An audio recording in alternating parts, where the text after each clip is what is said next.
Hello. Hello. So, I'm David, Osentso now, and I am looking forward to this being mostly us having a conversation together and answering or attempting to answer whatever questions you might have about who I am and what I'm doing here. Very briefly, I grew up in the South. I started in a very liberal Southern Presbyterian congregation. I marched for ERA to the Florida Capitol in 1976, back when ERA, like the first incarnation of that, if anybody remembers. And I sang in the youth choir. The church is actually where I had my first choral experience at all. Because there wasn't a choir in school until I was in high school, really. But I was comfortable within a church setting from the time I was kind of before the age of reason. So, What state? what's that? What state? Florida, North Florida. Are there liberals in Florida? Well, if you look at an election map, this is Leon County, which is where Tallahassee, my hometown, is, and usually it and Gainesville, where the University of Florida Two is, blue dots. are the two blue dots in state. You know, life changes. I don't know. There weren't red and blue when I was growing up. You know. There were, we just didn't call them. After I got my master's degree, I had my first. From U Florida? I'm sorry? Did you go to U Florida? You got to give us more details. Florida State. Florida State. State. Oh, those Seminoles. True. True. Although I haven't paid attention to them since I left. After I graduated from with my master's degree from Cincinnati, I started a series of tenor section leader, tenor soloist positions, of which there were plenty in Cincinnati, as there are plenty here. It was a great, when I moved to Minneapolis, it was a great way to kind of begin, you know, because there was already a fairly available income stream once I was here. But as a professional church musician, I sang as a professional Methodist and a professional Lutheran and a professional Catholic. Soon after that, I got my first music directorship position, which incidentally I never planned. I never planned to be in that. You didn't plan, but God had it planned. Hard to argue.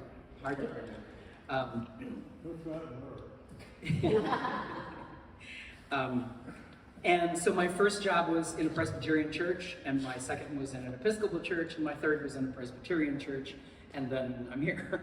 So I've seen a lot of liturgy, and I've seen a lot of different ways that worship services are put together, and the way that liturgy is thought of, the way that the relationship between worship leaders and congregation is thought of, because that changes.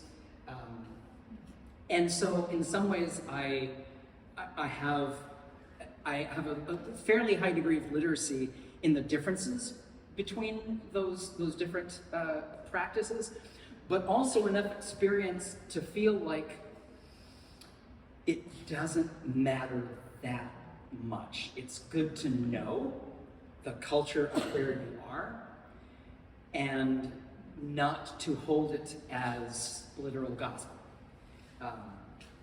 So it's more important, I think, I have found more important to understand and become familiar with the culture of the church, the culture of the of the parishioners, the people in the pews, what is expected, what they're used to, because that's more community specific than it is denominational specific, beyond a certain point.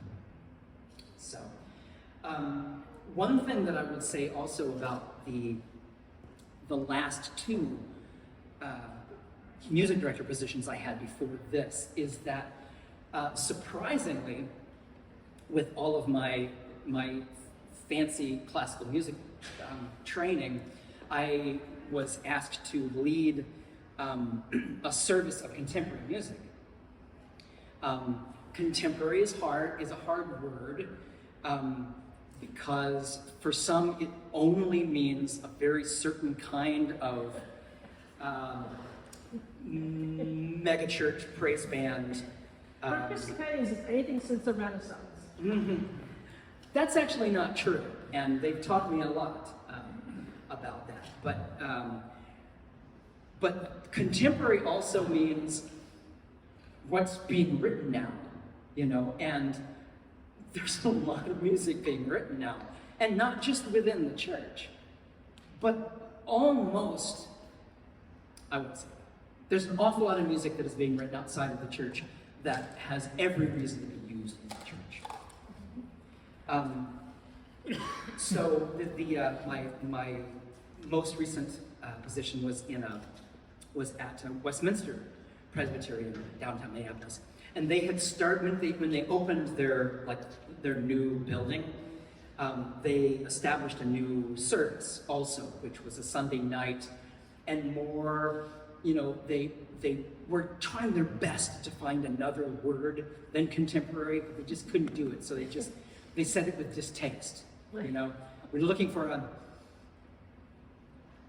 contemporary service, by which I took that to mean kind of whatever you want, which was tremendously exciting, I have to say. So the music that we took was from really anywhere that was liturgically appropriate for the particular service, for the particular theme of the sermon, for the particular readings that had been chosen. So we sang a lot of the kind of 60s folk revival stuff that I grew up with, a lot of kind of rock band arrangements of early American hymn tunes, and show tunes, and U2, and anything else that worked. Which brings me to the first question that I kind of want to ask you in a way to kind of introduce the question of what is your job again?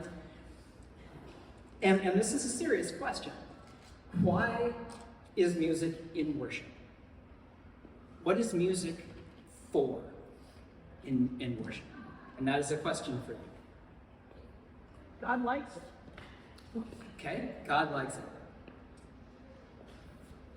I think there's almost no better way to express my spirit than when I sing. And so expressing my spirit as a part of the worship experience through song is to me why music is in the worship. Mm. Yeah. To me, it doesn't matter what religion it is, you'll find music. Music is a way of communicating with God. You won't find me disagreeing with that. And my question then is, why is that? What is it about music that seems to be imperative, in worship services of whatever stripe? Well, whatever religion. There's not a right answer to this, by the way. I'm not looking for something. Well, the church is the heart, I think, and it's locked into the Bible with psalms, which are songs, worship the Lord, and music. And Yeah, it's just kind of always been there. There's just a feeling that when we're talking to God, we should not just talk in ordinary language. We should talk in poetry, like the Psalms, or using these and that. I was raised on 28 BCP. I don't know how much great this is. Mhm. We shouldn't just be chatting. We should be chanting, or we should be at least using elevated language or music. It just shouldn't be ordinary discourse. It should be something special. Yeah, Mary, go ahead.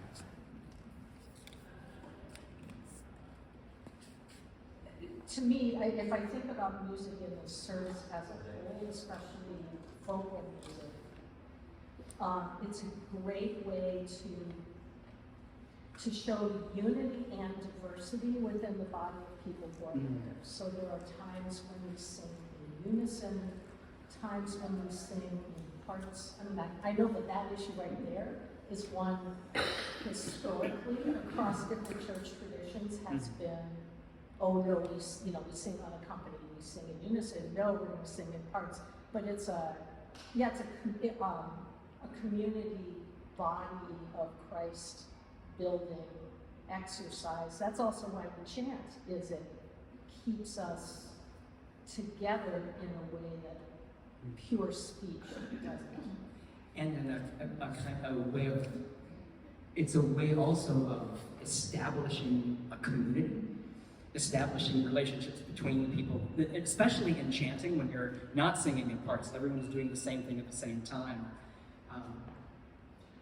I'm just going to go very non-theological and think of soccer stadium singing and Irish pub singing. There's a totally other function going on that is simply unifying a group under the same project.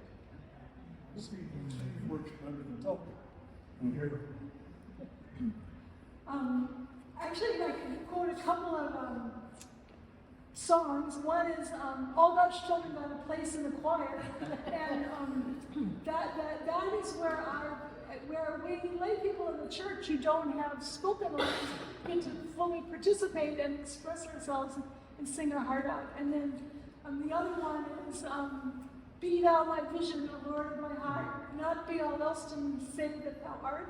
And I'm a pretty left-brain person, and that hymn is so beautiful, but it's not very satisfying in a left-brain kind of way.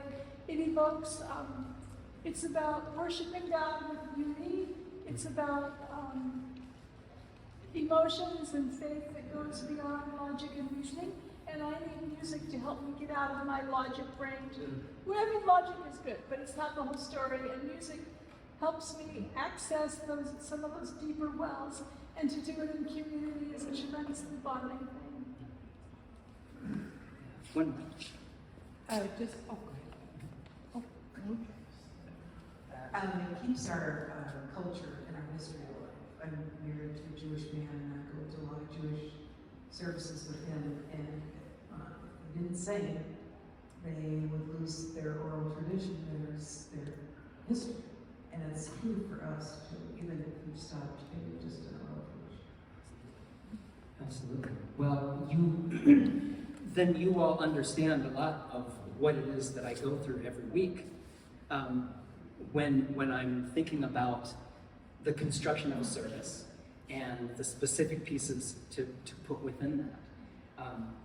What I had written down is, and these are in no particular order, but we have music to create community and or to reinforce community. And that's done in a couple of ways, all of which you've said already.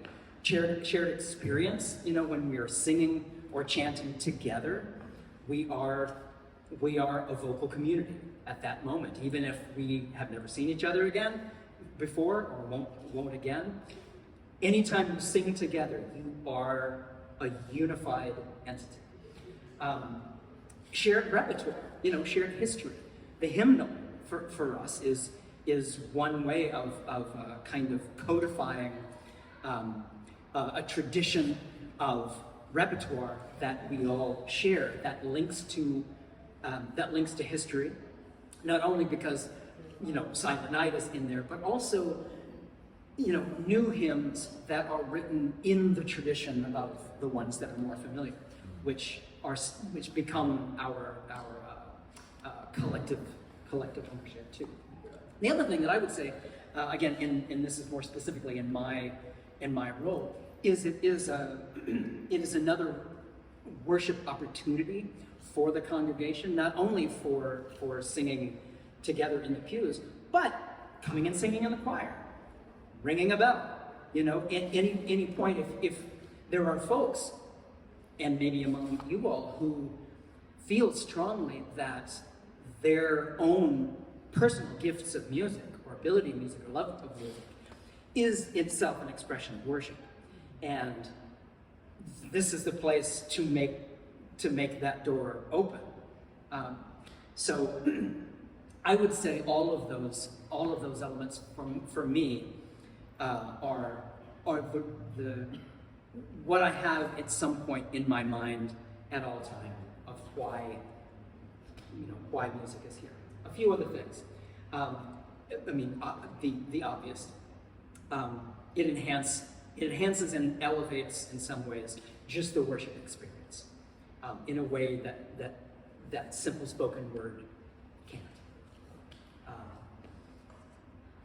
It illuminates the word, and I'm speaking especially specifically of vocal music, words, any music with text, which is the hymns, but also the choral anthems. Any of the texts can speak to, can reflect, or can give some like emotional underpinning to the themes of the sermon, to the readings that have been read in a way that's not, again, simply just reading the psalm again.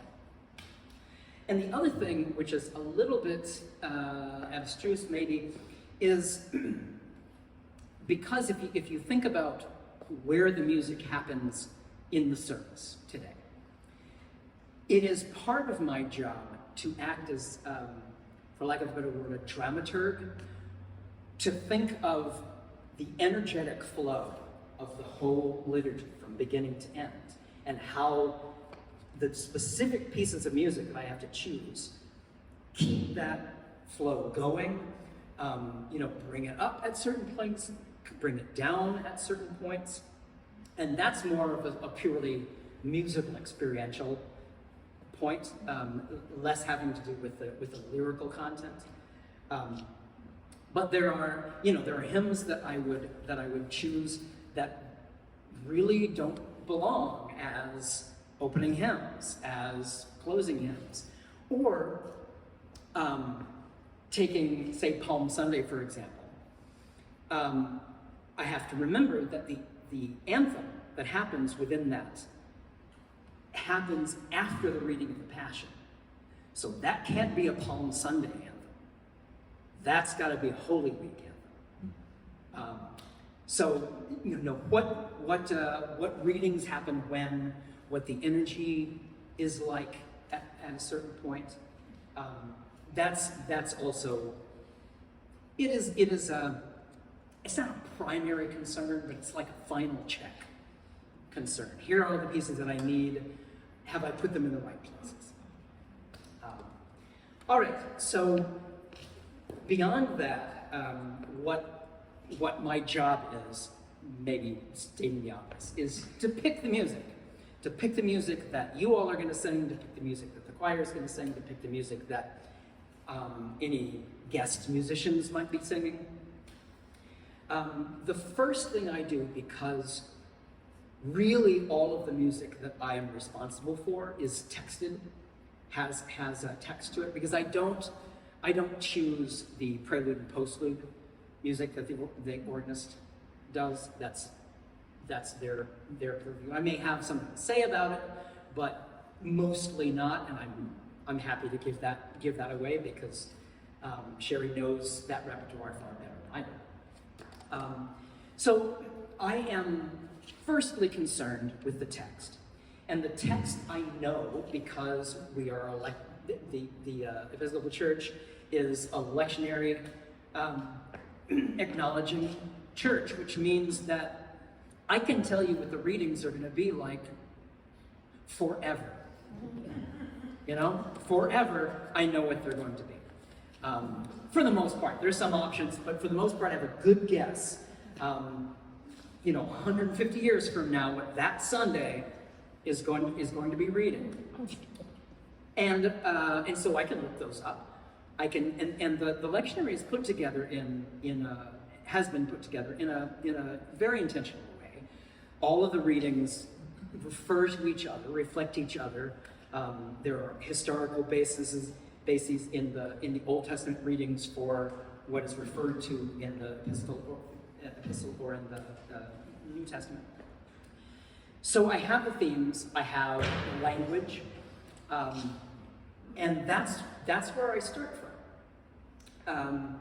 And sometimes there are, for example, we're going to concentrate on Good Shepherd Sunday next week.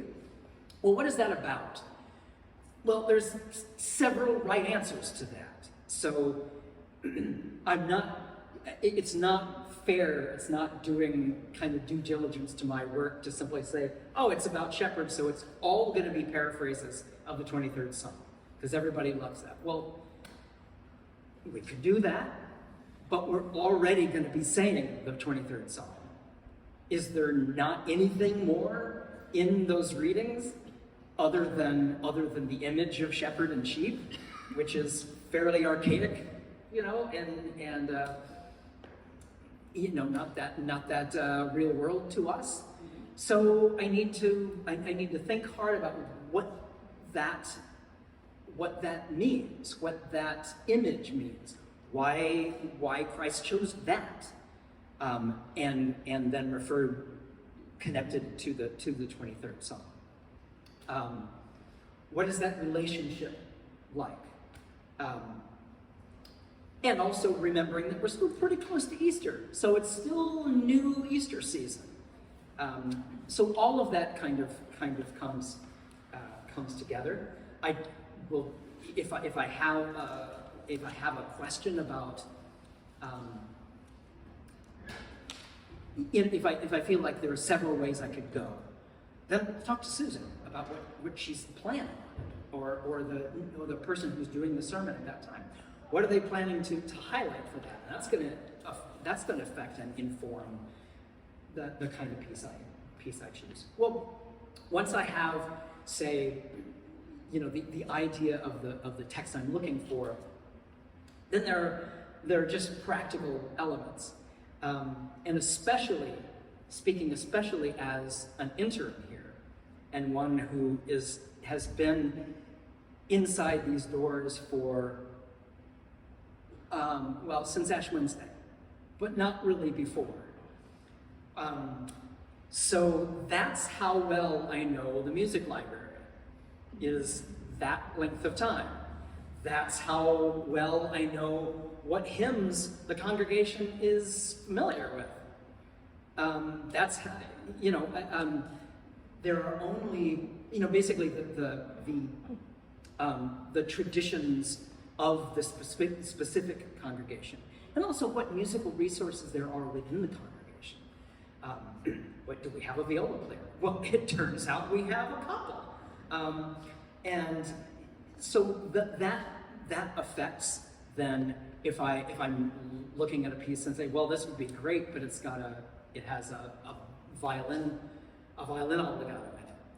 Well, if I happen to know that we have several violinists in the pews who actually are happy to play, well, then I will look at that a little harder. And mentioning before, when I'm saying that part of my mission isn't the right word, but my role here is to create open doors for people who want to offer their musical gifts to do so, and have them always feel welcome. I want to be looking for those. I want to know what those resources are and use them whenever I'm able to. But things like the library, the resources that we have, and the tradition of the congregation, those are all things that kind of require some knowledge, or at least a willingness to become educated in the specific parish. Then the last two that I would say that I kind of hinted on before. I sang with Dale Worland for a few years, who had, at the time, probably the finest professional mixed choir in the country. And it's one of the reasons I moved here. But he would say from time to time, all music is sacred music. And I don't completely agree with that, but I absolutely agree with the thinking of that, which is that music that has a place in worship can be found anywhere. It can be found anywhere. Sacred music does not simply mean that the music has sacred stamped on it. Not at all. Not at all. And I have found that in my last couple of jobs as being a real revelation. And the other thing which does have to be said is that we all like the things that we like. You know, and there's no getting around that. I adore Tudor church music. I sang medieval and Renaissance music all through graduate school, and I had a professional a cappella group after that, which was based on Renaissance music. I cannot get enough of it. It's like medicine for me. I also know that that's not true for everybody, but it does mean that I've got a lot of repertoire in my head.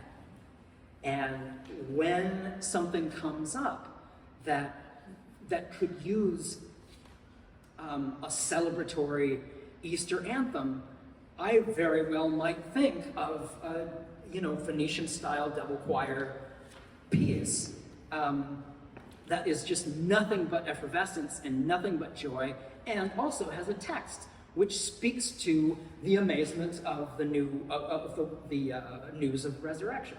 So not everybody would choose that. There are an infinite number of right choices. But I like what I like, and I know what I like.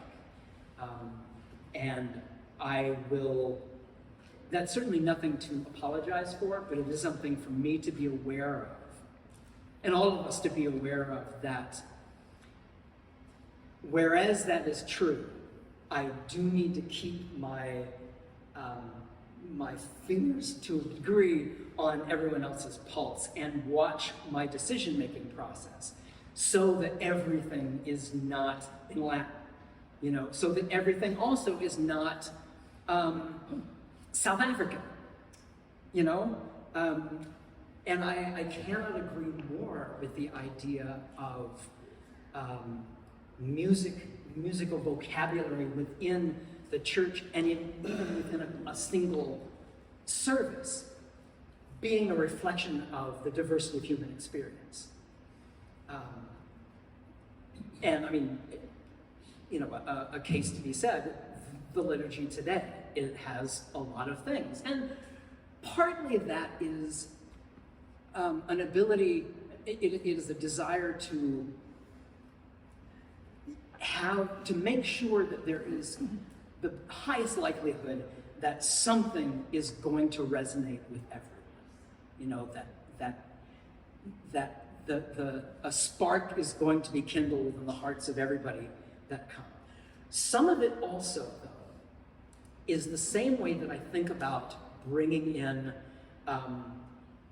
contemporary radio music into the service, which is training us all to be more alert, to be able to see the sacred in unexpected places. If we always sang the same type of music, we would start to think, this is what sacred music is. This is the language of music that God wants to hear. And it doesn't allow us to be surprised, or it doesn't train us to be surprised by hearing the sacred word in music that we're unfamiliar with, or a language that we're unfamiliar with. So that's what I got, because I could. Rambling is easy for people who are used to standing in front of groups, so I'm not going to do that. and I would much rather hear any questions that you all have or thoughts that you have. Thank you, David. Yeah. One of the hymns that we sang today, He is Risen, was written in the mid-1800s. True. And many of the hymns are written around that time or even before, with even tunes that are even centuries older than the hymn itself. Now, in the beginning of your conversation, you said that there's a tremendous amount of church or religious music being written today. And the question I have is how do we as a congregation learn what is written today if the majority of our hymns that we have come out of the hymnal and were written 125, 150 years ago? And secondly, how do those hymn writers make a living if they know that they're never going to be published because people, like the Episcopal Church, has this hymnal that's 50 years old, and we are not likely to change it anytime soon. They're online. How do we learn new music that's being written today that is as creative and liturgically appropriate as we can? It's a very fine question. And two things I would say is, first of all, one of the pillars of Episcopal practice, as I understand it, is linking to tradition, and and keeping the things that have come before alive. Secondly, a caveat that I am still new here, so I am more likely to lean on the hymnal a little bit more because you have it, because it's in the hymnals. I mean, it's in all the pews.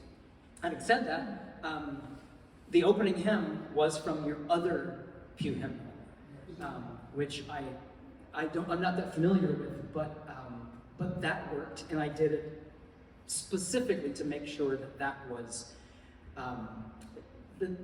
that hymnal was becoming more as familiar as the 1982 is.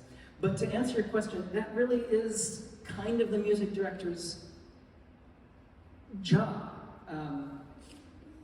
unless there are kind of activist pew members who know a hymnal that will do exactly what you're saying and want to make a case for the church buying this many of them. One thing that is true, though, is that the Grace does have a licensing agreement, a subscription licensing agreement, which allows us, under certain criteria, to print in the bulletins pieces that we don't own in hymnals. So we pay that subscription, and we report every week which of those pieces we have done. And that's kind of the best way, because we've already kind of paid for the permission. It means we don't have to buy, however many 150 more hymnals to have a third hymnal in front of us. It's the job of the music director, and all of us, but mostly the music director, because that's what we're here for, to pay attention and remain educated on what else is being written, what else is out there. Make sure that we're not relying on assumptions about what that music sounds like, because nothing is more dynamic than the language of musical creation,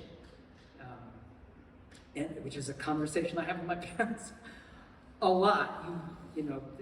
There's the term 20th century music, as if I know what you mean by that. I know generally what my mom means by that now. It means that it's music she doesn't like or she doesn't understand harmonically.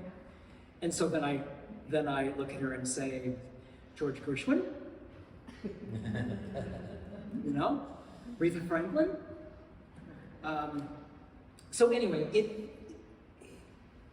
it ought to be. I think it's such an important question, and a lot of congregations do this in different ways, and sometimes it's by instituting a new service. You know, that's only for contemporary music.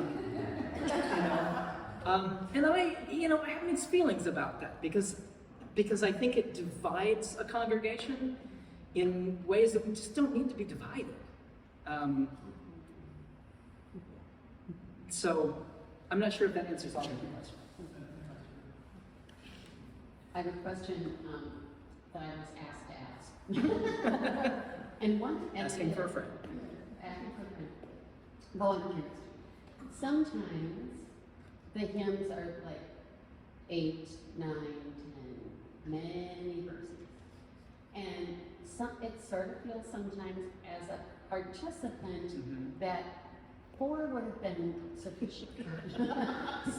Why sometimes do we feel the need is to go, I'll just ask, why do we feel the need to go through every single? I will answer this in two ways. First of all, again, familiarity with culture. My last, not the ones that I was in charge of, but the last choir that I sang in would not be caught dead leaving a verse out. So I don't assume that it is a congregation's culture to feel that that is appropriate. Another thing is that the writers of hymns and the writers of the texts of hymns are usually not the same person. So the texts were written as single works of literature. And so there's a certain damage, there's a certain, bit of poetic violence that I feel sometimes when I think that way. Having said all of that, I still think that too much can be too much, because after too much, we're not listening to what we're singing anymore anyway. So it is. I have a feeling that when you've got someone whom you get to know for a long period of time, and they get to know you, and kind of the needs of the worshiping space become clearer, that will become clearer. I don't have a problem with leaving them out. By the way, Tom, another answer to your question is just that the question, how do hymn writers make a living? Well, a lot of hymn writers are only writing lyrics. I mean, a lot of working hymn writers now are only writing texts to hymn tunes that are sometimes hundreds of years old. So, yeah. Okay. Well, you've been around Lutheran churches and other churches, so you know the Lutheran hymn. It's been a while, but some of it. I have it on my shelf. Yeah. Well, I've worshipped in Lutheran churches, and I've also come from the United Church of Christ, which was an amalgam of Reformed church, Congregational church, and everything. And they did quite a creative thing putting their hymnals together. And so there are things that we could look at and maybe give us some ideas. My understanding is that several times in the past 20-something years, there has been a committee to compile a new Episcopal hymnal, and I'm not sure where that is. But 1982 is feeling distant. I want to say a couple things about Latin. You said that the today Latin.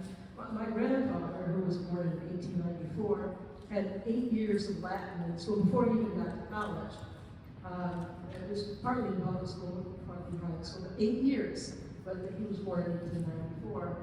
And some people in that generation, the knew Latin, and it's been going down ever since. And then, of course, the Catholic Church was speaking to God in Latin for 2,000 years. So, they, but I think it's a good. I like singing in Latin. It makes me feel a little elevated. They tell us how to pronounce these things, but I didn't have any Latin. But I also think it's nice that you're putting it now with a bulletin and giving a translation. Well, I figure I'm picking things largely because of the texts, and if I don't tell people sitting in the pews what it is that we're singing, then the work is kind of lost. My grandfather would have known without a translation, but you know. As long as our diction is good enough. Are there any more things you would like to make sure that we know, or any burning questions that you folks have before we do our typical wrap-up here? I don't want to cut off any of that. Not especially, except just once again, thank you for having me here.